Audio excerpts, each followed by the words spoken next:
My father was, he is on the left here, my father was officer of the General Staff of the Soviet Army. He was inspector of land forces, Soviet troops stationed in countries like Mongolia, Cuba, East European countries. This is the picture taken at the entrance of my Institute of Oriental Languages. It's a part of Moscow State University. As every Soviet student, I was, quote-unquote, volunteering for harvesting grain in Kazakhstan. By the end of my training in school, I was recruited by the KGB. This picture was taken on that day, and you can see again how happy it feels to be recruited by the KGB. Pay special attention to number of bottles on the table. One of my functions was to keep foreign guests permanently intoxicated the moment they land at Moscow airport. In 1967, the KGB attached me to this magazine, Look magazine. A group of 12 people arrived to USSR from United States to cover the 50th anniversary of October Socialist Revolution in my country. From the first page to the last page, it was a package of lies.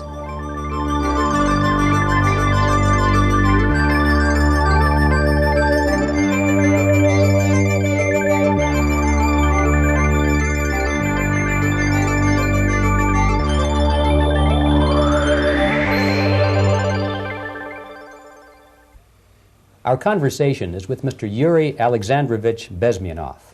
Mr. Bezmenov was born in 1939 in a suburb of Moscow.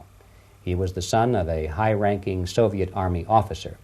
He was educated in the elite schools inside the Soviet Union and became an expert in Indian culture and Indian languages.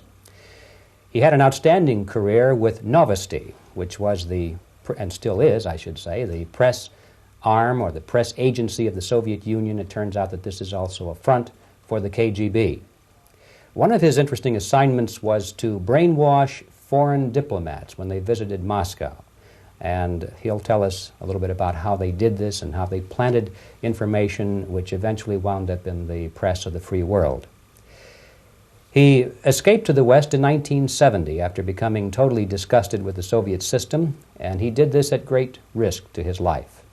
He certainly is one of the world's outstanding experts on the subject of Soviet propaganda and disinformation and active measures. Mr. Bezmenov, I'd like to begin by having you tell us a little bit about some of your childhood memories. Well, the most vivid memory of my childhood was Second World War, or to be more precise, the end of the Second World War, when all of a sudden United States, from a friendly nation, which helped us to defeat Nazism, turned overnight into a deadly enemy.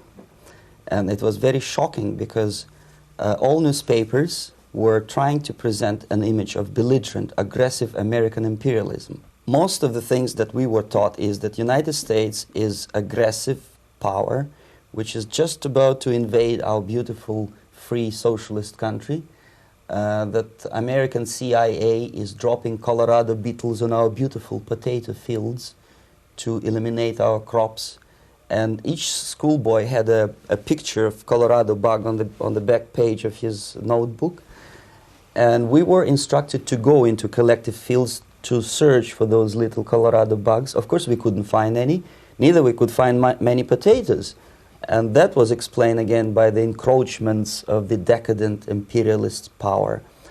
The anti-American paranoia, hysteria in the Soviet propaganda was to such of such a higher degree that many less skeptical people or less stubborn would really believe that United States is just about to invade our beautiful motherland, and some secretly hope that it will come true. That's interesting. Yes. Well, getting back to life inside the Soviet Union or inside communist countries in general, in this country, at the university level primarily, we read and hear that the Soviet system is different from ours, but not that different, and that there is a convergence developing between all of the systems of the world, and that really it doesn't make an awful lot of difference what system you live under because you have corruption and dishonesty and tyranny and all that sort of thing. From your personal experience, what is the difference between life under communism and life in the United States? Well, life is obviously very much different for simple reason that the Soviet Union is a state capitalist economically. It's a state capitalism where an individual has absolutely no rights, no value, his life is nothing, it's just like an insect. He is disposable, whereby in the United States, even the worst criminal is treated as a human being. He has a fair trial, and some of them capitalize on their crimes. They publish their memoirs in their prisons and get handsomely paid by your crazy publishers. The differences, of course, in the daily life are very various, depending on whom we are talking about. In my own private life, I never suffered from communism simply because I was brought up in a family of high-ranking military officer. Most of the doors were open for me. Most of my expenses were paid by the government, and I never had any troubles with the authorities or with the police. So, in other words, I would say I enjoyed, or I had good reasons to enjoy, all the advantages of so-called socialist system. Mm-hmm. My main motivations to defect had nothing to do with affluence. It was mainly moral indignation, moral protest, rebellion against the inhuman methods of the Soviet system. Well, specifically, what did you object to? I objected, first of all, against oppression of my own dissidents and intellectuals. And that was the most disgusting thing that I witnessed as a young man, young student, who was brought up a very troublesome period in our history, from Stalin to Khrushchev, from total tyranny and oppression to some kind of liberalization. Second, when I started working for the Soviet embassy in India, to my horror, I discovered that we are millions times more oppressive than any colonial or imperialist power in the history of mankind. That my country brings to India not freedom, progress, and friendship between the nations, but racism, exploitation, and slavery, and of course economical inefficiency to this country. Since I fell in love with India, I developed something which by KGB standards is extremely dangerous thing. It's called split loyalty, when an agent likes a country of assignment more than his own country. I literally fell in love with this beautiful country, a country of great contrasts, but also great humility, great tolerance, and philosophical and intellectual freedoms. My ancestors used to live in caves and eat raw meat when India was a highly civilized nation 6,000 years ago. So obviously the choice was not to the advantage of my own nation. I decided to defect and to entirely dissociate myself from that brutal regime. Mr. Bezmenov, we've read a lot about the concentration camps and the slave labor camps under the Stalin regime. Now the general impression in America is that those things are part of the past. Are they still going on today, or what is the status? Yes. There is no qualitative change in the Soviet concentration camp system. There are changes in numbers of prisoners. Again, this is unreliable Soviet statistics. We don't know how many political prisoners are there in the Soviet concentration camps. But we sure know from various sources that at each particular time there are close to 25 to 30 million of Soviet citizens who are virtually kept as slaves in forced labor camp system. The size of the population of a country like Canada is serving terms as prisoners. Incredible. So I would say that those intellectuals who try to convince American public that concentration camp system is a thing of a past are either conscientiously misleading public opinion, or they are not very intellectual people. They're selectively blind. They lack intellectual honesty when they say that. Well, we've spoken about the intellectuals in this country and also the intellectuals in the Soviet Union. What about down at the broad mass level? Do the people in general, the working people, the workers in general in the Soviet Union, do they support the system? Do they tolerate it? What is their attitude? Well, average Soviet citizen, if there is such an animal, of course, does not like the system because it hurts, it kills. He may not understand the reasons. He may not have enough information or educational background to understand. But I doubt very much there are many people who are conscientiously supporting the Soviet system. There are not such people in USSR. Even those who have all the reasons to enjoy socialism, people like myself, who were a member of journalistic elite, they also hate system for different reasons, though. Not because they lack material affluence, but because they are unfree to think, they're in constant fear, duplicity, split personality. And this is the greatest tragedy for my nation. Well, what do you think are the chances of the people actually overcoming their system or replacing it? There is a great possibility that system will sooner or later be destroyed from within. There is a self-destructive mechanism built into any socialist or communist or fascist system, because there is lack of feedback, because the system does not rely upon loyalty of population. But until this Soviet junta is being supported by the Western so-called imperialists, that is, multinational companies, establishments, governments, and let's face it, intellectuals, so-called academia in the United States is famous for supporting the Soviet system. As long as the Soviet junta will keep on receiving credits, money, technology, grain deals, and political recognition from all these traitors of democracy or freedom, there is no hope, there is not much hope for changes in my country, and the system will not collapse by itself simply because it's being nourished by so-called American imperialism. This is the greatest paradox in history of mankind, when capitalist world supports and actively nourishes its own destructor. I think you're trying to tell us something in this country. Mm-hmm. I'm trying to tell you that it has to be stopped unless you want to end up in Gulag system and enjoy all the advantages of socialist equality, working for free, catching fleas on your body, sleeping on the planks of plywood in Alaska this time, I guess. Mm-hmm. That's where Americans will belong, unless they will wake up, of course, and force their government to stop aiding Soviet fascism. Mm-hmm. Well, you told us a moment ago why you left the system. I'd like to hear the details of how you did it. It must have been a very dangerous thing.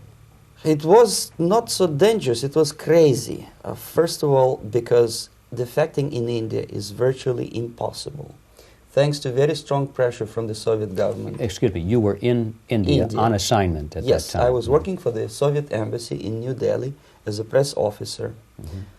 And defecting for a Soviet diplomat is next to impossible. It's a suicide, as I said, because a great friend Indira Gandhi pushed a law through parliament which says, and I quote, "No defector from any country has a right of political asylum in any embassy on the territory of Indian Republic," which is a masterpiece of hypocrisy. No other defector but the Soviet one needs a political asylum.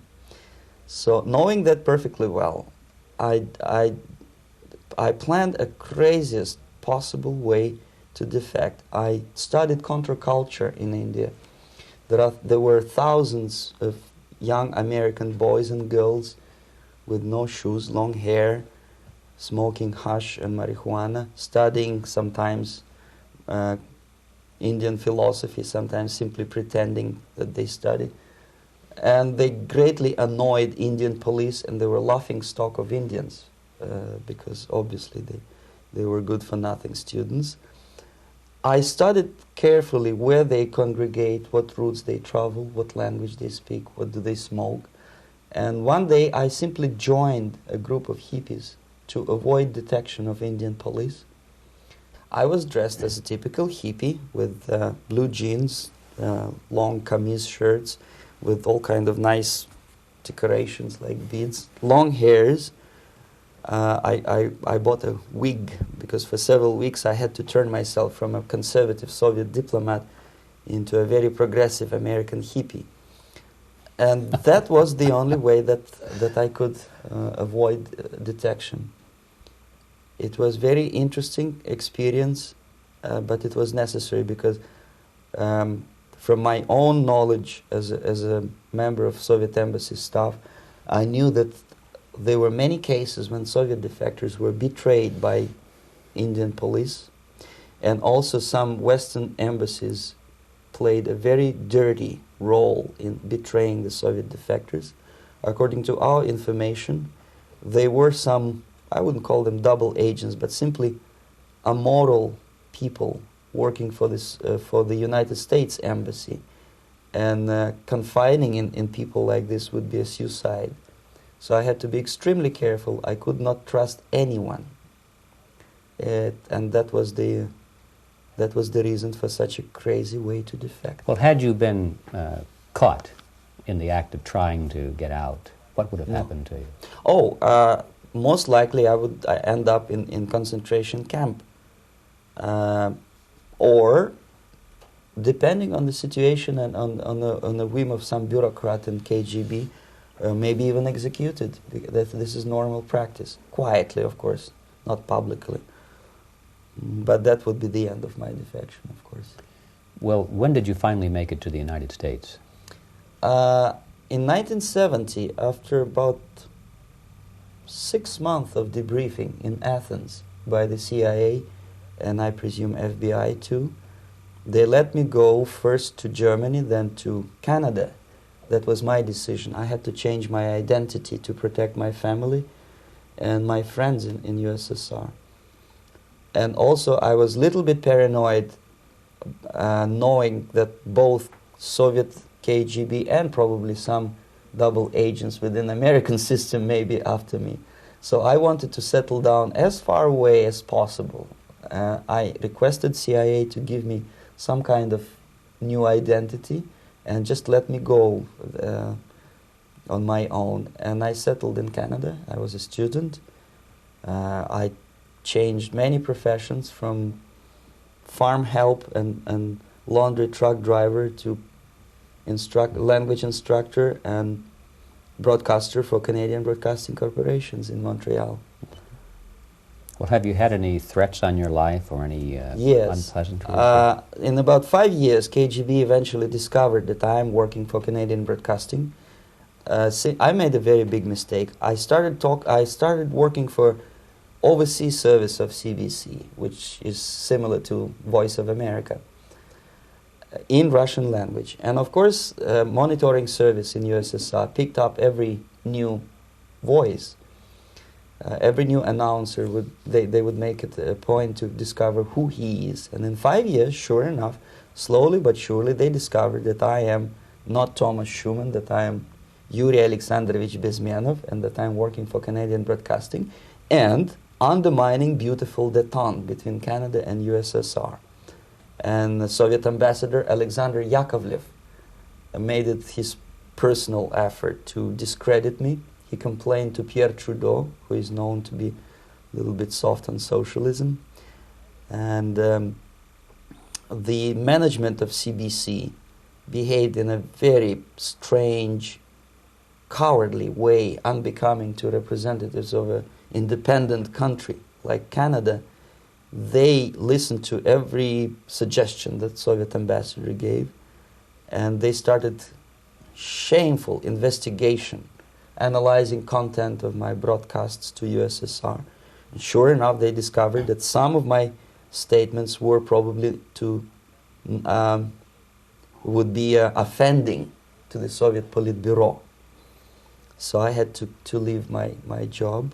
And of course, subtle intimidations. They would say something like, please cross the street carefully because, you know, traffic is very heavy in Quebec.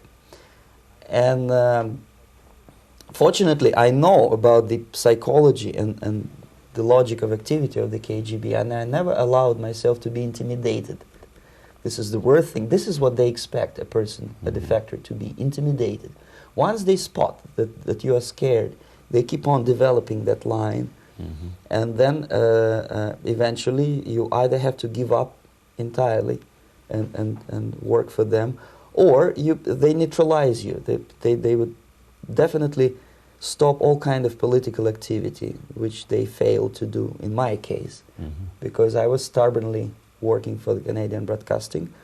And in response to their intimidations, I said that, look, this is a free country, and I am as free as you are. And I also can drive very fast. And gun control is not yet established in Canada, so I had a couple of good shotguns in my basement. So welcome to visit me someday with your Kalashnikovs machine guns. So obviously it didn't work. Intimidation didn't work. So they tried different approach, as I described. They approached on the highest level, on the level of Canadian bureaucracy. And on that level they were successful. On that level they were successful. On individual level they failed flat.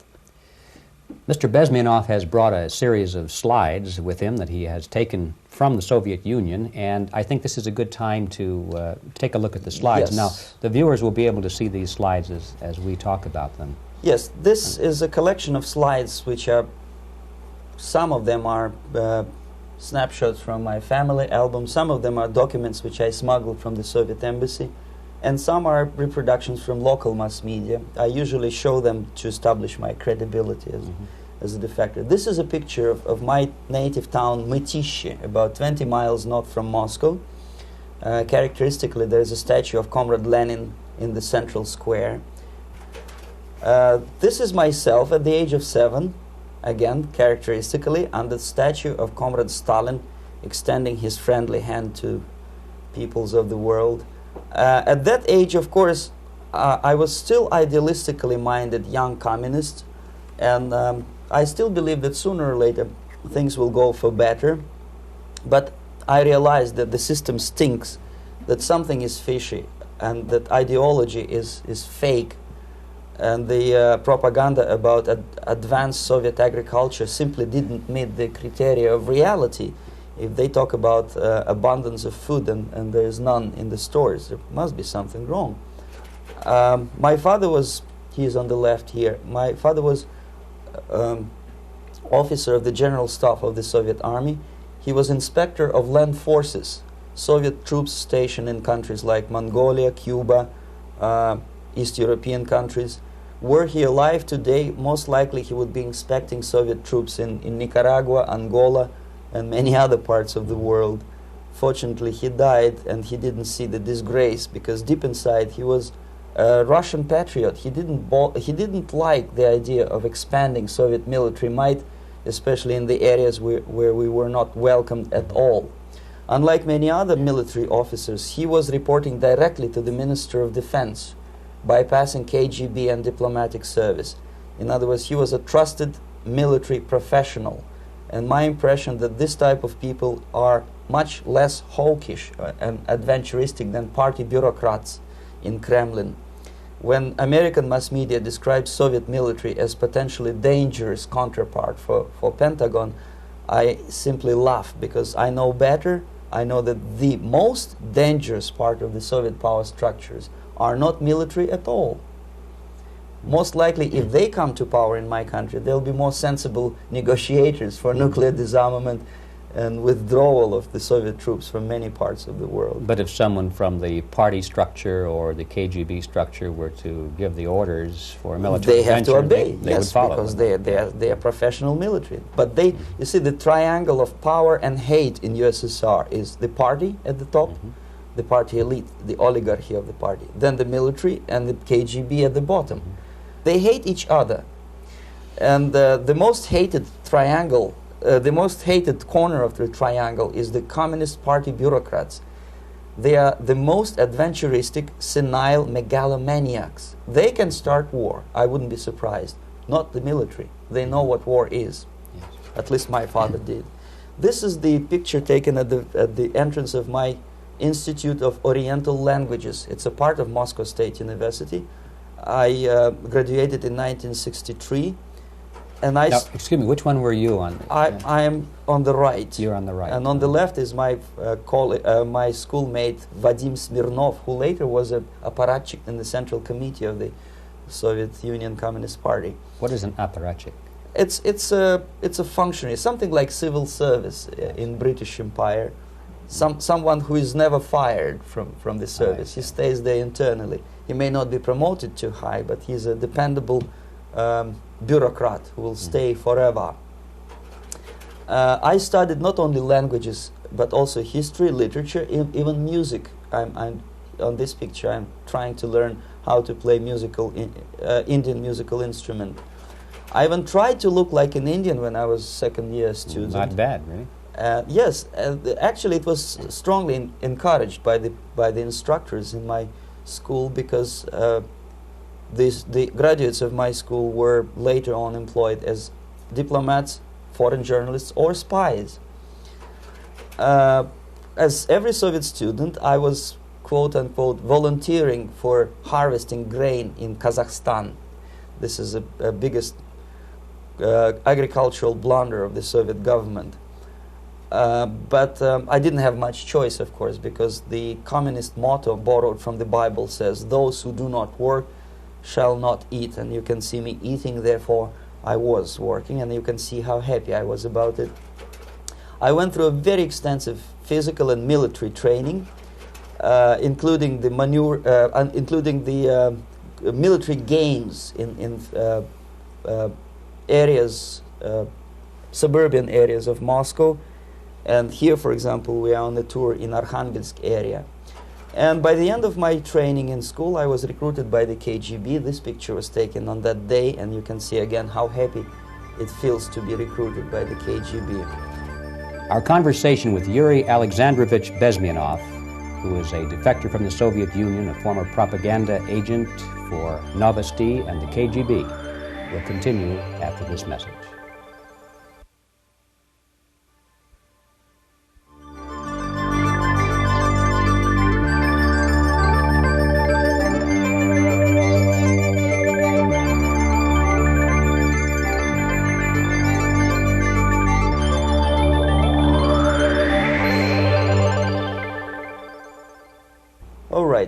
As every student in USSR, I went through very extensive physical and military training and civil defense training too. Unlike in the United States, where civil defense is virtually non-existent, zero. In USSR, every student, whatever his major subject, has to go through very extensive 4-year military and civil defense training. You can see me here with a group of students during one of the war games near Moscow. The main idea, of course, is to prepare a huge reserve army of the USSR.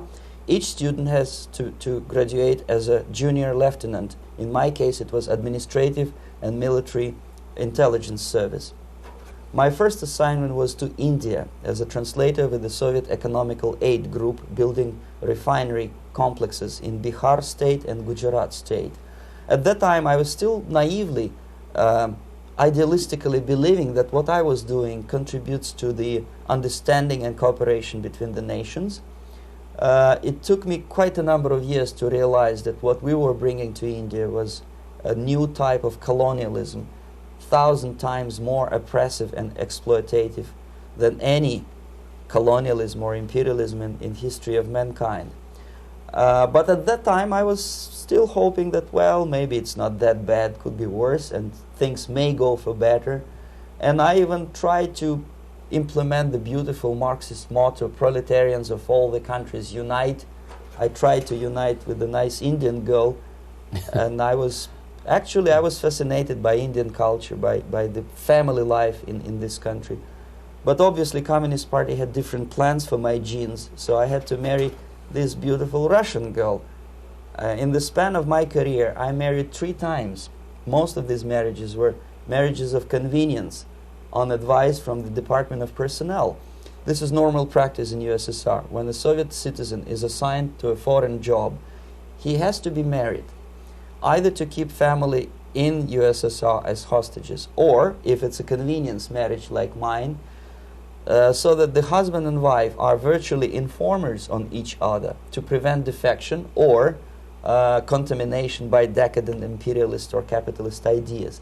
In my case, I hated that girl so much that the moment I landed in Moscow, we were divorced, and I married later, second time. By the end of my first assignment in India, I was promoted to the position of public relation officer. You can see me here translating a speech by a Soviet boss. And you're on the right. I'm on the right here, yes. And it was, the occasion was commissioning of the refinery complex in Bihar, Barauni. Back in Moscow, I was immediately recruited by Novasti Press Agency, which is a propaganda and ideological subversion front for the KGB. 75% of the members of the Novosti are commissioned officers of the KGB. The other 25 are, like myself, co-opted agents who are assigned to specific operations. In this particular case, you can see me talking to students of Lumumba Friendship University in Moscow. This is a huge school under the direct control of the KGB and Central Committee, where future leaders of the so-called national liberation movements are being educated and selected carefully. And some of them have absolutely, this, for example, is a group of students from Lumumba. They don't look like students at all. They look more like military, and that's exactly what they were. They were dispatched back to their countries to be leaders of the so-called national liberation movements, or to be translated into normal human language, leaders of international terrorist groups. Another area of activity when I was working for the Novosti was to accompany groups of so-called progressive intellectuals, writers, journalists, publishers, teachers, professors of colleges. You can see me here in Kremlin. I'm second on the left, with a group of Pakistani and Indian intellectuals. Most of them pretended they don't understand that we are actually working on behalf of the Soviet government and the KGB. They pretended that they are actually being guests, VIP intellectuals, that they are treated according to their merits and their intellectual abilities. For us, they were just a bunch of political prostitutes to be taken advantage for various propaganda operations. Therefore, you can see perfectly well the senior colleague of mine on the left doesn't really have that much respect on his face, and myself with a very skeptical smile, typical KGB sarcastic smile, anticipating another victim of ideological brainwashing. This is how a typical conference in Novosti headquarters in Moscow looked like. Sitting in the middle is Boris Burkov, the then director of Novasti Press Agency, high-ranking party bureaucrat in the Department of Propaganda. I am standing next to a famous Indian poet, Sumitranandan Pant. He was famous because he was an author. He was the author of a famous poem titled Rhapsody to Lenin. That's why he was invited to USSR, and everything was paid by the Soviet government. Pay special attention to number of bottles on the table. This is one of the ways to kill the awareness or curiosity of foreign journalists. One of my functions was to keep foreign guests permanently intoxicated the moment they land at Moscow airport. I had to take them to the VIP lounge and toast to friendship and understanding between the nations of the world. Glass of vodka, then a second glass of vodka. And in no time, my guests would be feeling very happy. They would see everything in kind of pink, nice color. And that's the way I had to keep them permanently for the next 15 or 20 days. At a certain point in time, I had to withdraw alcohol from them so that some of them, who are the most recruitable, would feel a little bit shaky, guilty, trying to remember what they were talking last night. That's the time to approach them with all kind of nonsense, such as joint communique or statement for Soviet propaganda. That's the time they are the most flexible. And of course, what they didn't understand, they didn't realize or pretended not to realize, that myself, who was drinking together with them, was not drinking at all. I had ways to get rid of alcohol through various techniques, including special pills which were given to me by my colleagues. But they were taking it seriously. In other words, they would consume quite large volumes of alcohol and feel quite uneasy next morning. In 1967, the KGB attached me to this magazine, Look magazine. A group of 12 people arrived to USSR from United States to cover the 50th anniversary of October Socialist Revolution in my country. From the first page to the last page, it was a package of lies, propaganda cliché, which were presented to American readers as opinions and deductions of American journalists. Nothing could be far from truth. These were not opinions. They were not opinions at all. They were the clichés which the Soviet propaganda wants American public to think that they think. If it does make any sense at all. It sure does, because from the viewpoint of the Soviet propaganda, although there are some subtle criticism of the Soviet system, the basic message is that Russia today is a nice, functioning, efficient system supported by majority of population. That's the biggest lie. And of course, American intellectuals and journalists from Look magazine elaborated on that untruth in various different ways. They intellectualized that lie. They found all kinds of justifications for telling lies to American public. Excuse me, it was partly your job to make sure that they got these ideas, yes, and accepted them as their own ideas. Right. Actually, even before they arrived to USSR, and they paid astronomical sum of money for that visit, they were submitted, this Novasti Press Agency developed so-called backgrounders, 20-25 pages of information and opinions which were presented to the journalists even before they bought their tickets to Moscow.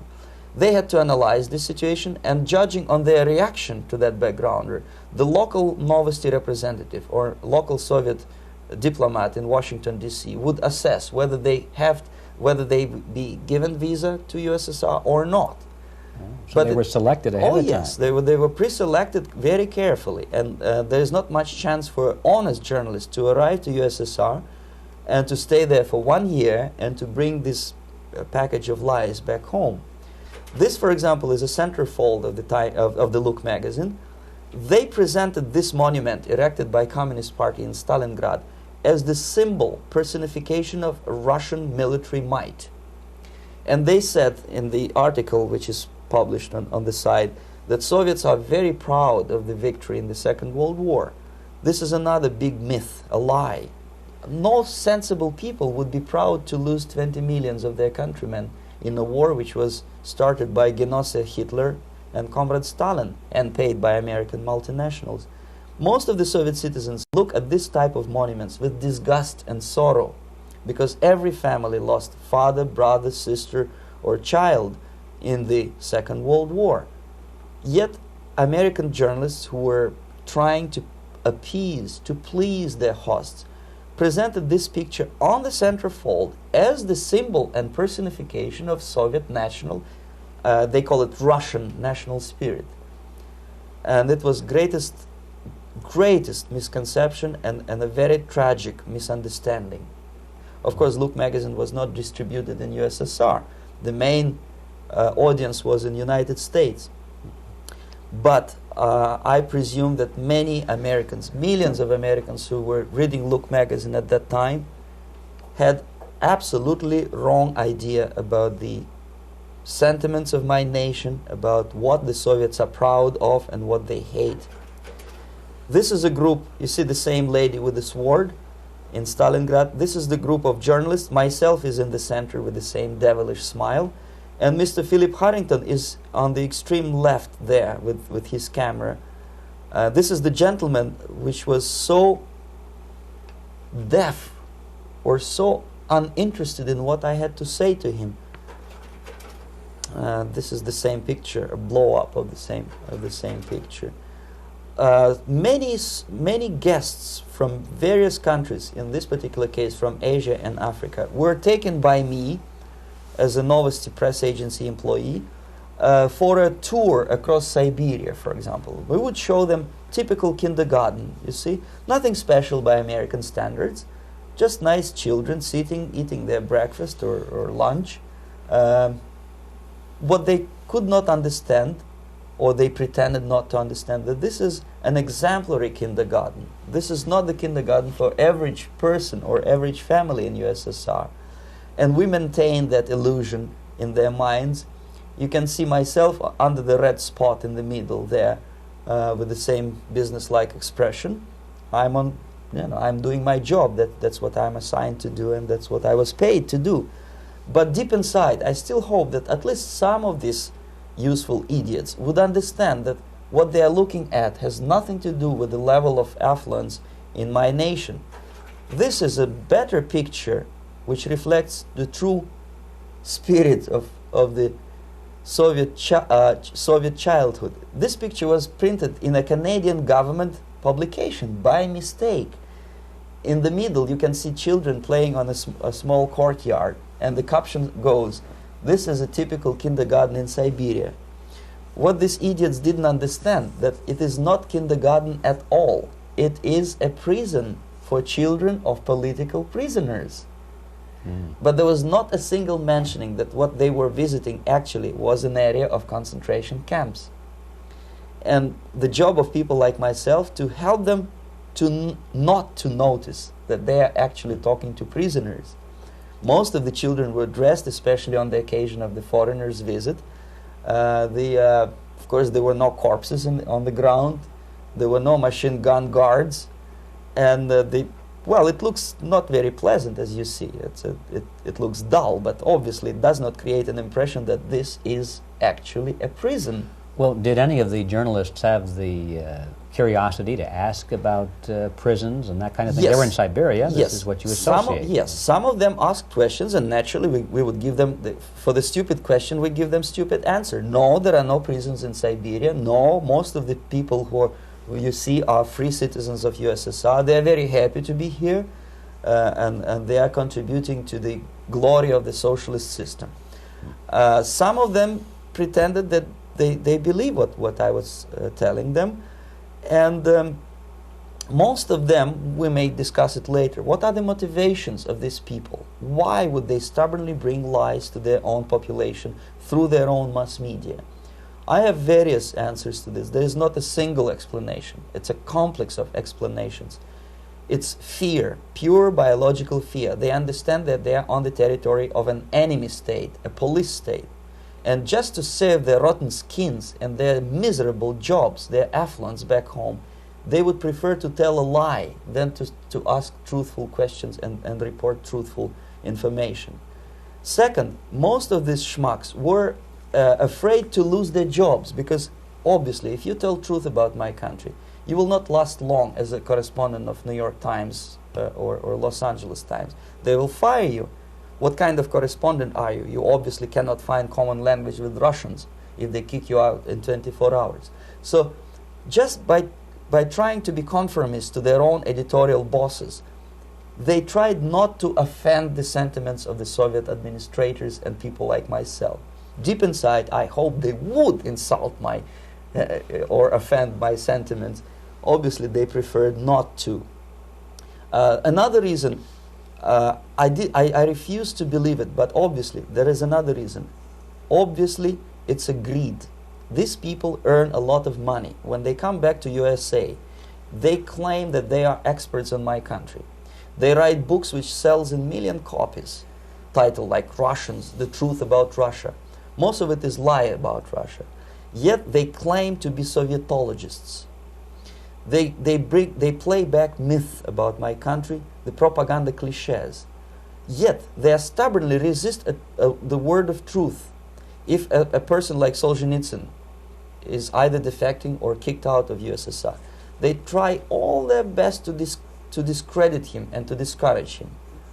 I don't have much chance to appear on national network with a true story about my country.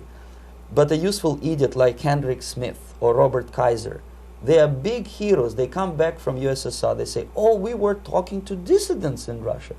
Big deal. Soviet dissidents are chasing American correspondents in the streets, and they are cowardly escaping from these contacts. For some strange reason, if you want to know more about Spain, you refer to Spanish writers. If you want to learn more about French, you read French writers. Even about Antarctica, I bet you would read Penguins. Only about the Soviet Union, for some strange reason, you read Hendricks and Schmendricks and all kind of Kissingers, because they claim that they know more about my country. They know nothing, or next to nothing, or they pretend that they know more than they actually do. I would say they are dishonest people who lack integrity and common sense and intellectual honesty. They bring back all kind of stories like that. A kindergarten in Siberia. Omitting the most important fact, it's a prison for children of political prisoners. Another greatest example of monumental idiocy of American politicians. Edward Kennedy was in Moscow, and he thought that he is a popular, charismatic American politician who is easygoing, who can smile, dance at the wedding in Russian Palace of Marriages. What he did not understand, or maybe he pretended not to understand, that actually he was being taken for a ride. This is a staged wedding, especially to impress foreign media or useful idiots like Ed Kennedy. Most of the guests there, they had security clearance, and they were instructed what to say to foreigners. This is exactly what I was doing. You can see me in the same damn wedding palace in Moscow where Ed Kennedy was dancing here. You see, smiling. He thinks he's very smart. From the viewpoint of Russian citizens who observe this idiocy, he's narrow-minded, egocentrical idiot who tries to earn his own popularity through participation in propaganda farces like this. Here you can see myself. On the right, again, exemplary Soviet bride. On the left, 3 journalists from various countries, Asia, Africa, and Latin America. Obviously, they enjoying the situation. They will go back home and write the reports. We were present on a regular Soviet wedding. They were not present on a regular Soviet wedding. They were present, they were parts of a farce, of a circus performance. Another thing which I had to sometimes risking my life to explain to foreigners. Time magazine, for example, is very critical of South African racist regime. The whole article was dedicated to the shameful internal passport system where blacks are not allowing to live with whites. For some strange reason, for the last 14 years since my defection, nobody wanted to pay attention to my passport.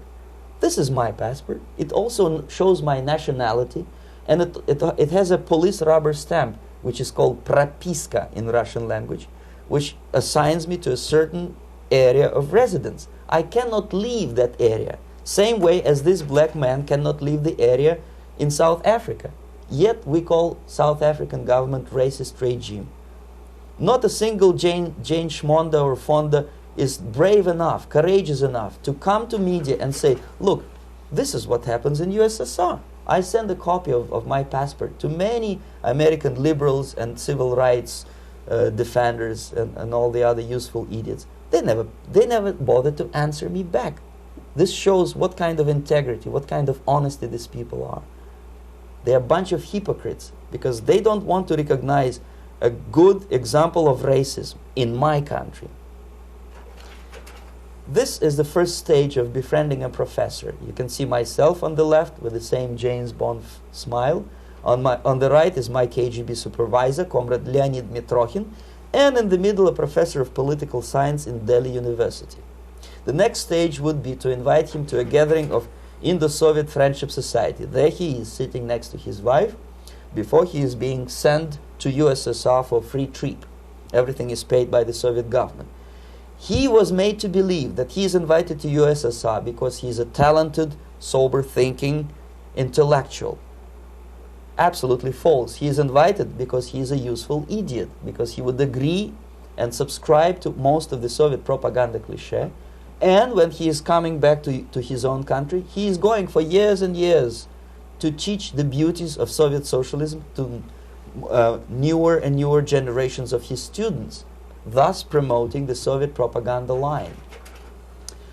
The KGB was even curious about this gentleman. It may look innocent. Maharishi Mahesh Yogi, a great spiritual leader, or maybe a great charlatan and crook, depending on from which side you are looking at him. Beatles were trained at his ashram in Hardwar in India how to meditate. Mia Farrow and other useful idiots from Hollywood visited his school, and they returned back to United States absolutely zonked out of their minds with marijuana, hashish, and crazy ideas of meditation. To meditate, in other words, to isolate oneself from the current social and political issues of your own country, to get into your own bubble, to forget about troubles of the world. Obviously, KGB was very fascinated with such a beautiful school, such a brainwashing center for stupid Americans. I was dispatched by the KGB to check what kind of VIP Americans attend this school. That's you on the left. Yes, I'm on the left. I was trying to get enrolled in that school. Unfortunately, the Maharishi Mahesh Yogi asked too much. He wanted $500 American for enrollment. But my function was not actually to get enrolled in the school. My function was to discover what kind of people from United States attend this school. And we discovered that, yes, there are some influential members of family, public opinion makers of United States, who come back with the crazy stories about Indian philosophy. Indians themselves look upon them as idiots, useful idiots. To say nothing about KGB, who looked at them as extremely naive, misguided people. Obviously, a VIP, say a wife of a congressman, or a prominent Hollywood personality, after being trained in that school, is much more instrumental in the hands of manipulators of public opinion and KGB than a normal person who understands, who looks through this type of fake religious training. Why would they be more susceptible to manipulation? I just mentioned that because, you see, a person who is too much involved in introspective meditation. You see, if you carefully look what Maharishi Mahesh Yogi is teaching to Americans, is that most of the problems, most of the burning issues of today can be solved simply by meditating. Don't rock the boat. Don't get involved. Just sit down, look at your navel, and meditate. And the things, due to some strange logic, due to cosmic vibration, will settle down by themselves. This is exactly what the KGB and Marxist-Leninist propaganda wants from Americans, to distract their opinion, attention, and mental energy from real issues of United States into a non-issues, into a non-world, non-existent harmony. Obviously, it's more beneficial for the Soviet aggressors to have a bunch of duped Americans than Americans who are self-conscious, healthy, physically fit, and alert to the reality. Maharishi Mahesh Yogi obviously is not on the payroll of the KGB. But whether he knows it or not, he contributes greatly to demoralization of American society. And he's not the only one. There are hundreds of those gurus who come to your country to capitalize on naivete and stupidity of Americans. It's a fashion. It's a fashion to meditate. It's a fashion not to be involved. So obviously, you can see that if KGB were that curious, if they paid my trip to Hardwar, if they assigned me to that strange job, obviously they were very much fascinated. They were convinced that that type of brainwashing is very efficient and instrumental in demoralization of the United States. Our conversation with Yuri Alexandrovich Bezmenov, who is a defector from the Soviet Union, a former propaganda agent for Novasti and the KGB, will continue after this message.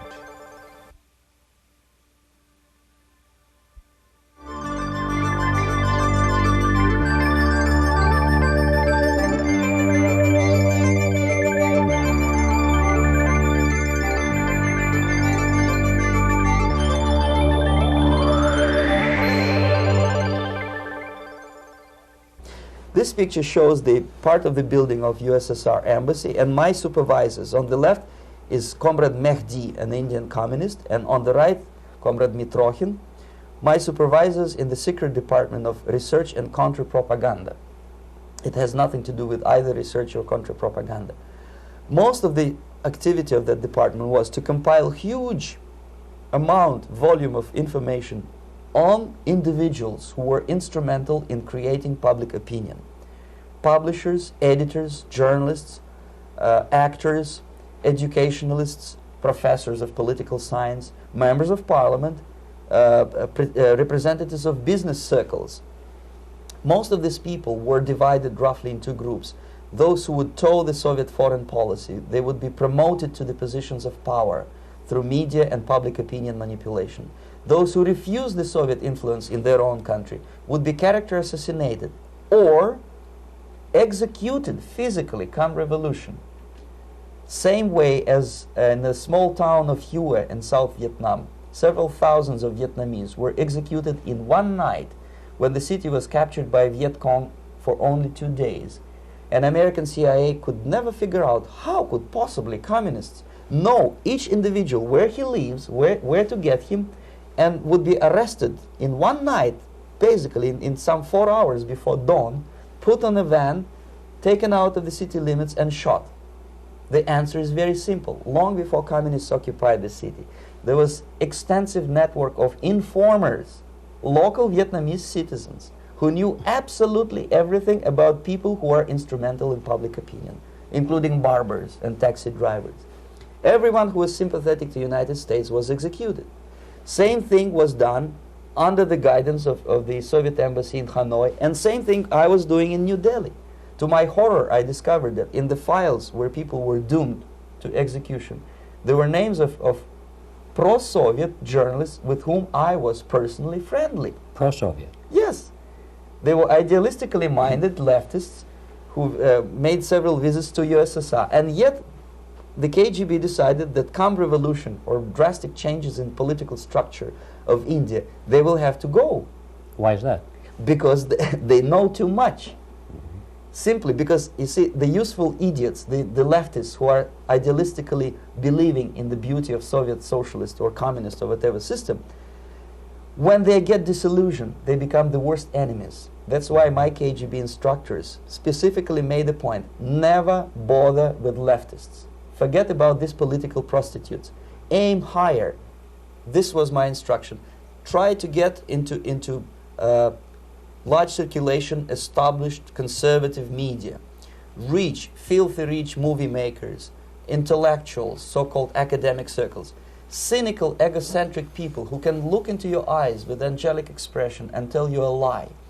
These are the most recruitable people, people who lack moral principles, who are either too greedy or too suffer from self-importance. They feel that they matter a lot. These are the people who KGB wanted very much to recruit. But to eliminate the others, to execute the others, don't they serve some purpose? Wouldn't they be the ones they rely on? They serve purpose only at the stage of destabilization of a nation. For example, your leftists in the United States, all these professors and all these beautiful civil rights defenders, they are instrumental in the process of the subversion only to destabilize the nation. When their job is completed, they are not needed anymore. They know too much. Some of them, when they get disillusioned, when they see that Marxist-Leninists come to power, obviously they get offended. They think that they will come to power. That will never happen, of course. They will be lined up against the wall and shot. But they may turn into the most bitter enemies of Marxist-Leninists when they come to power. And that's what happened in Nicaragua. You remember most of these former Marxist-Leninists were either put to prison or one of them split, and now he's working against Sandinistas. It happened in Grenada when Maurice Bishop was already a Marxist. He was executed by a new Marxist who was more Marxist than this Marxist. Same happened in Afghanistan when first there was Taraki, he was killed by Amin, then Amin was killed by Babrak Karmal with the help of KGB. Same happened in Bangladesh when Mujibur Rahman, very pro-Soviet leftist, was assassinated by his own Marxist-Leninist military comrades. It's the same pattern everywhere. The moment they serve their purpose, all the useful idiots are either be executed entirely, all the idealistically minded Marxists, or exiled or put in prisons, like in Cuba. Many former Marxists are in Cuba, in prison. So most of the Indians who were cooperating with the Soviets, especially with our Department of Information of the USSR Embassy, were listed for execution. And when I discovered that fact, of course I was sick. I was mentally and physically sick. I thought that I'm going to explode one day during the briefing at the ambassador's office. I would stand up and say something that we are basically a bunch of murderers. That's what we are. It has nothing to do with friendship and understanding between the nation and blah, blah, blah. We are murderers. We behave as a bunch of thugs in a country which is hospitable to us, a country which with ancient traditions. But I did not defect. I tried to get the message across. To my horror, nobody wanted even to listen, least of all to believe what I had to say.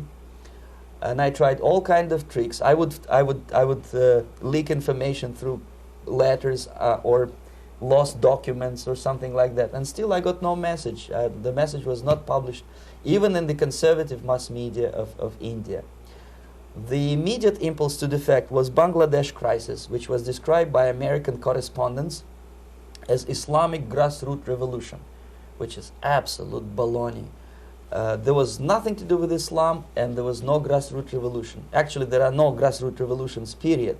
Any revolution is a byproduct of a highly organized group of conscientious and professional organizers, but has nothing to do with grassroots. In Bangladesh, it was nothing with grassroots. Most of the Awami League party members, Awami League means People's Party, were trained in Moscow in the High Party School. Most of the Mukti Fauj leaders, Mukti Fauj in Bengali means People's Army, same as SWAPO and all kind of liberation armies all over the world, the same bunch of useful idiots. They were trained at Lumumba University and various centers of the KGB in Simferopol, in Crimea, and in Tashkent.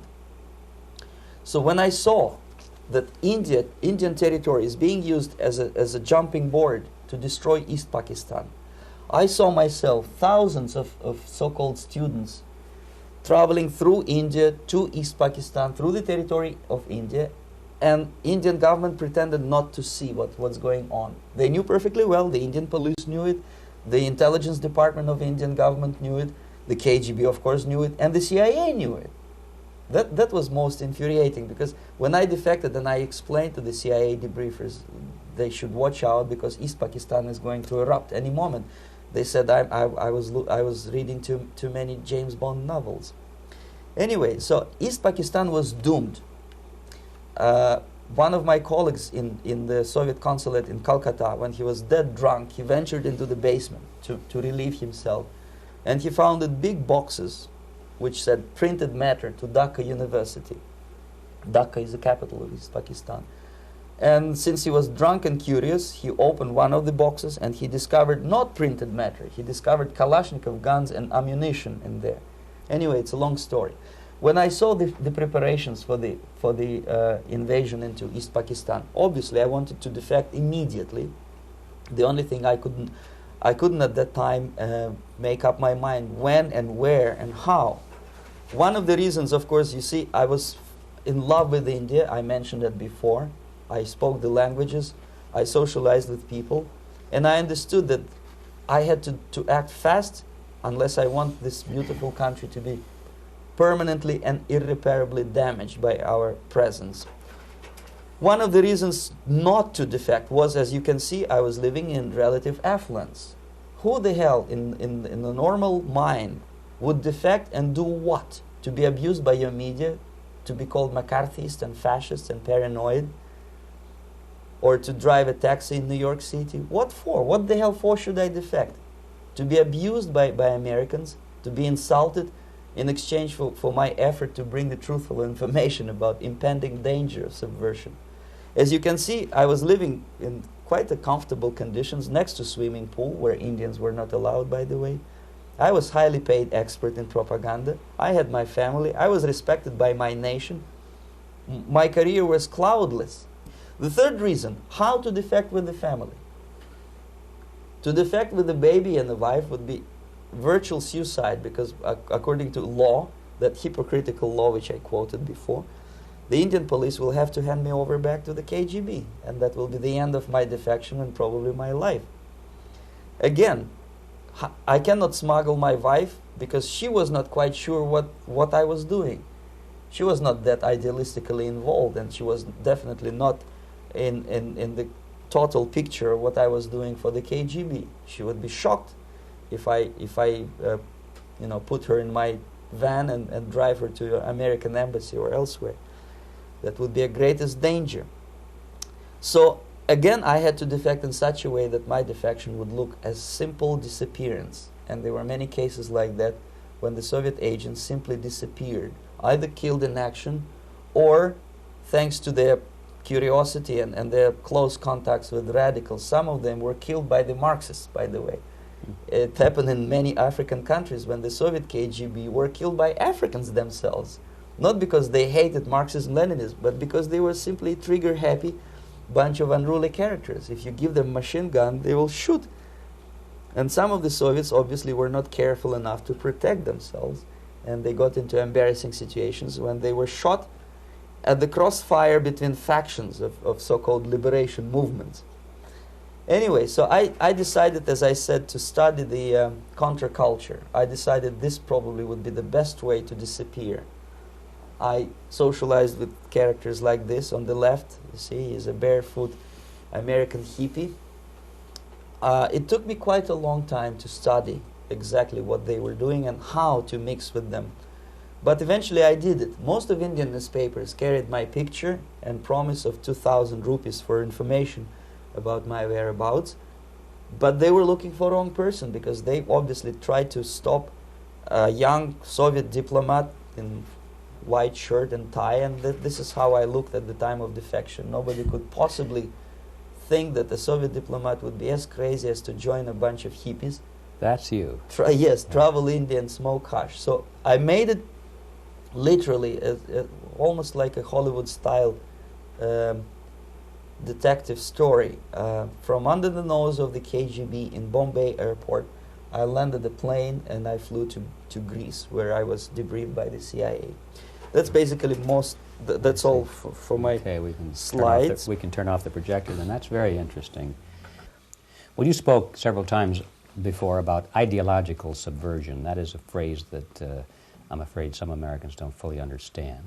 When the Soviets use the phrase ideological subversion, what do they mean by it? Ideological subversion is the process which is legitimate, overt, and open. You can see it with your own eyes. All you have to do, all American mass media has to do, is to unplug their bananas from their ears, open up their eyes, and they can see it. There is no mystery. There is nothing to do with espionage. I know that espionage intelligence gathering looks more romantic.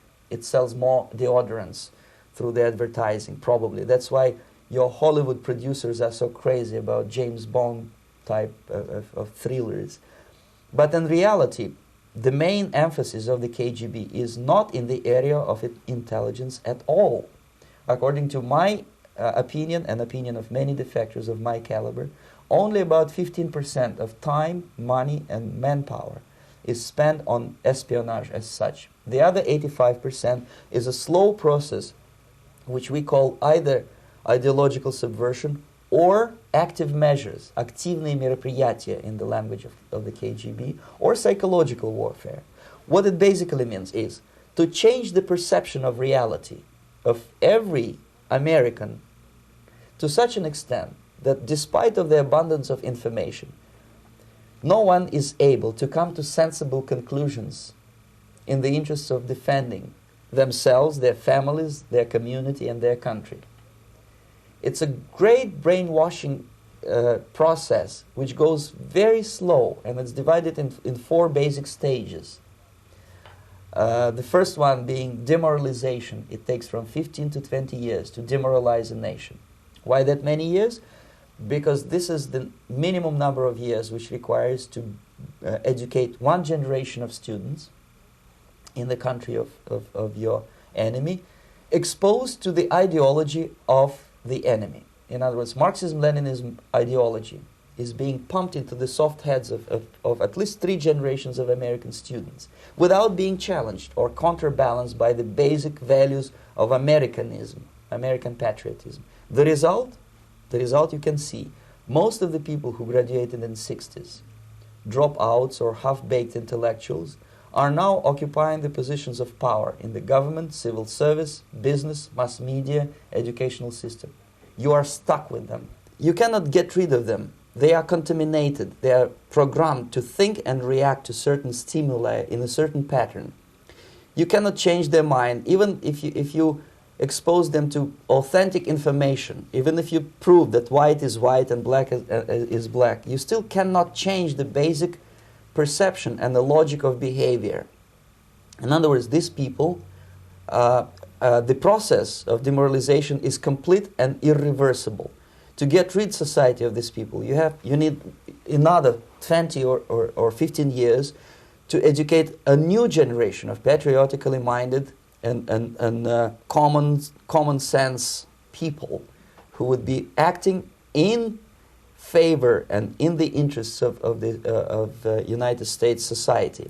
And yet these people who've been programmed and, as you say, in place and Yes. who are favorable to an opening with the Soviet concept, these are the very people who would be marked for extermination in this country? Most of them, yes. Simply because the psychological shock when they will see in future what the beautiful society of equality and social justice means in practice, obviously they will revolt. They will be very unhappy, frustrated people, and the Marxist-Leninist regime does not tolerate these people. They will join the links of dissenters, dissidents. Unlike in present United States, there will be no place for dissent in future Marxist-Leninist America. Here you can get popular like Daniel Ellsberg and filthy rich like Jane Fonda for being dissident, for criticizing your Pentagon. In future, these people will be simply squashed like cockroaches. Nobody is going to pay them nothing for their beautiful, noble ideas of equality. This they don't understand, and it will be a greatest shock for them, of course. The demoralization process in the United States is basically completed already. For the last 25 years, actually it's overfulfilled, because demoralization now reaches such areas where previously not even Comrade Andropov and all his experts would even dream of such a tremendous success. Most of it is done by Americans to Americans, thanks to lack of moral standards. As I mentioned before, exposure to true information does not matter anymore. A person who was demoralized is unable to assess true information. The facts tell nothing to him. Even if I shower him with information, with authentic proof, with documents, with pictures, even if I take him by force to the Soviet Union and show him concentration camp, he will refuse to believe it until he is going to receive a kick in his fat bottom. When a military boot crashes his balls, then he will understand, but not before that. That's the tragic of the situation of demoralization. So basically America is stuck with demoralization, and unless, even if you start right now, here, this minute, you start educating new generation of Americans, it will still take you 15 to 20 years to turn the tide of ideological perception of reality back to normalcy and patriotism. The next stage is destabilization. This time, subverter does not care about your ideas and the patterns of your consumption. Whether you eat junk food and get fat and flabby, doesn't matter anymore. This time, and it takes only from 2 to 5 years to destabilize a nation, what matters is essentials: economy, foreign relations, defense systems. And you can see it quite clearly that in some areas, in such sensitive areas as defense and economy, the influence of Marxist-Leninist ideas in the United States is absolutely fantastic. I could never believe it 14 years ago when I landed in this part of the world, that the process will go that fast. The next stage, of course, is crisis. It may take only up to 6 weeks to bring a country to the verge of crisis. You can see it in Central America now. And after crisis, with a violent change of power, structure, and economy, you have so-called the period of normalization. It may last indefinitely. Normalization is a cynical expression borrowed from Soviet propaganda. When the Soviet tanks moved into Czechoslovakia in '68, Comrade Brezhnev said, "Now the situation in brotherly Czechoslovakia is normalized." This is what will happen in the United States if you allow all these schmucks to bring the country to crisis, to promise people all kind of goodies and the paradise on earth, to destabilize your economy, to eliminate the principle of free market competition, and to put a big brother government in Washington, D.C., with benevolent dictators like Walter Mondale, who will promise lots of things, never mind whether the promises are fulfillable or not. He will go to Moscow to kiss the bottoms of new generation of Soviet assassins, never mind. He will create false illusions that the situation is under control. Situation is not under control. Situation is disgustingly out of control. Most of the American politicians, media, and educational system trains another generation of people who think they are living at a peacetime. False. United States is in the state of war, undeclared total war against the basic principles and the foundations of this system. And the initiator of this war is not Comrade Andropov, of course. It's the system. However ridiculous it may sound, the world communist system or the world communist conspiracy, whether I scare some people or not, I don't give a hoot. If you are not scared by now, nothing can scare you. But you don't have to be paranoid about it. What actually happens now, that unlike myself, you have literally several years to live on unless the United States wake up. The time bomb is ticking. With every second, the disaster is coming closer and closer. Unlike myself, you will have nowhere to defect to, unless you want to live in Antarctica with penguins. This is it. This is the last country of freedom and possibility. Okay, so what do we do? What is your recommendation to the American people? Well,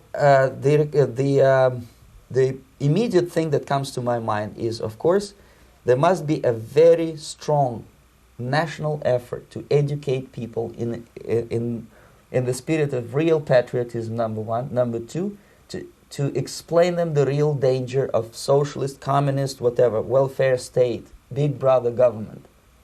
If people will fail to grasp the impending danger of that development, nothing ever can help United States. You may kiss goodbye to your freedom, including freedoms to homosexuals, to prison inmate. All this freedom will vanish, evaporate in 5 seconds, including your precious lives. The second thing, the moment at least part of United States population is convinced that the danger is real, they have to force their government. And I'm not talking about sending letters, signing petitions, and all this beautiful, noble activity. I'm talking about forcing United States government to stop aiding communism. Because there is no other problem more burning and urgent than to stop the Soviet military-industrial complex from destroying whatever is left of the free world. And it is very easy to do. No credits, no technology, no money, no political or diplomatic recognition, and of course no such idiocy as grain deals to USSR. The Soviet people, 270 millions of Soviets, will be eternally thankful to you if you stop aiding a bunch of murderers who sit now in Kremlin and whom President Reagan respectfully calls government. They do not govern anything, least of all such complexity as the Soviet economy. So basic, two very simple, maybe too simplistic answers or solutions, but nevertheless they are the only solutions. Educate yourself. Understand what's going on around you. You are not living at the time of peace. You are in a state of war. And you have precious little time to save yourself. You don't have much time, especially if you are talking about young generation. There's not much time left for convulsions and sexual masturbation to the beautiful disco music. Very soon it will go, just overnight. If we are talking about capitalists or wealthy businessmen, I think they are selling the rope on which they will hang very soon.